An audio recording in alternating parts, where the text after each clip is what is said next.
10 years ago, an undercover police officer shot and killed 29-year-old Mark Duggan in Tottenham. What started as a few hundred people from the local community protesting for justice quickly turned into full-blown riots, well removed from the original cause. There were no-go zones across the country, massive destruction of property, and 5 people lost their lives in the week of carnage. Well, the violence wasn't just contained within the capital. It spread to places like Manchester, Birmingham, and where the shops in the city were looted and torched, and police and fire crews were attacked. With us now is Leroy Logan. He's a former superintendent in the Metropolitan Police and a former chair of the Black Police Association Charitable Trust. Logan, we saw the tensions rise between the public and the police last year following the murder of George Floyd.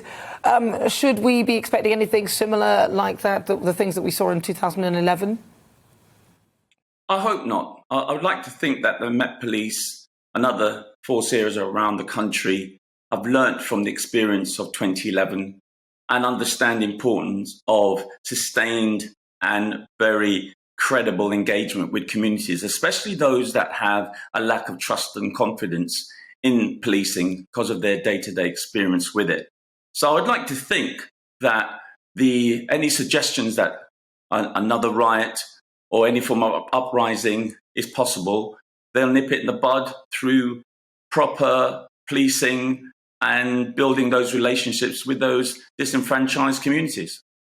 Now, looking back to those shocking scenes a decade ago, is it perhaps a mark of progress? Is it something that we should sort of pat ourselves on the back about, that we haven't seen that replicated in the last year, and particularly the last summer, when there were certainly tensions between communities, when certainly there were anti-police demonstrations? We had Kill the Builder, didn't we? That didn't go well. I mean, if you saw that one, that was not. Although there not wasn't good. any looting, and I think this is there was the difference. Fire and explosions. There were explosions, there were fire, there were violent scenes certainly, but we haven't seen anything on the scale of 2011. Are we making progress here? I think if we allow ourselves to be complacent, I'm talking about public services, political will, whether it's central government, regional government or local authorities. If we allow to take the pressure off the metal and think, oh, all is well, then we could see a resurgence. But I think it's because there's a lot more proactivity. There's a lot more understanding of the cultural intelligence in engaging communities. So I'd like to think, yes, it's a good indication, it's a good sign, but I would hold back from patting on backs and getting complacent. I was going to say as well, with the a lot of people make comparisons with us and America, but we're nothing like America in so many different ways. What do you think we can learn from, what's gone on in the past? What do you think the biggest lesson could be? And what would you suggest that how policing should sort of move forward to avoid this sort of scenario? Well, when America sneezes, we catch a cold. And the whole George Floyd experience of how it can go horribly wrong on a massive scale, I think we've learnt from that. There's a lot more political narrative that's saying, listen, we have to be a more open and transparent political and policing systems. We need to understand that if we don't work together, these things will come back to bite us. So I think the way in which the Black Lives Matter ethos around race and equality issues is being understood more.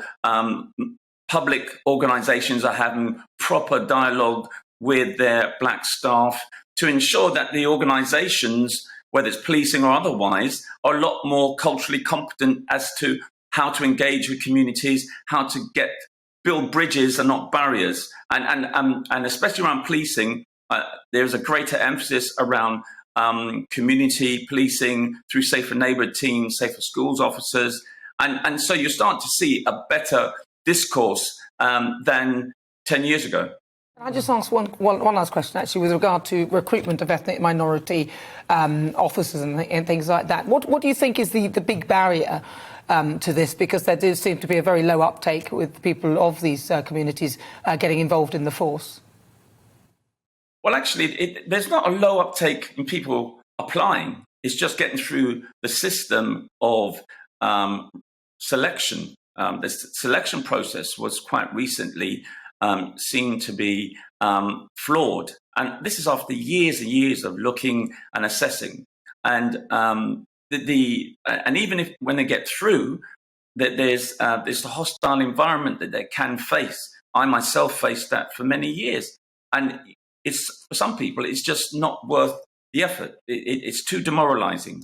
And so, we've got to reduce the disproportionality of officers from Black and minority ethnic communities leaving in the first 2 years. It's almost 3 to 4 times more than their white counterparts. So we got to look at the environment, the culture of the organisation, and then you have to have a level playing field on the promotion aspects, and to ensure that officers, regardless of their culture or background, are being judged on an open and transparent meritocracy, merit-based system.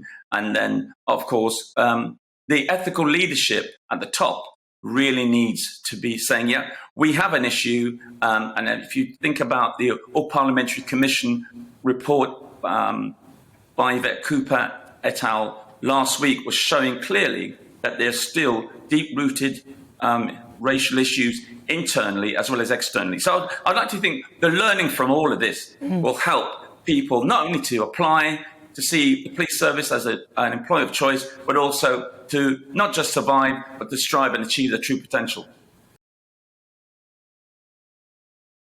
Welcome to the GB News YouTube channel. You can watch us live 24 hours a day, catch up on your favourite shows, and join in the conversation in the comments below. Don't forget to subscribe and you'll never miss any of our exclusive content.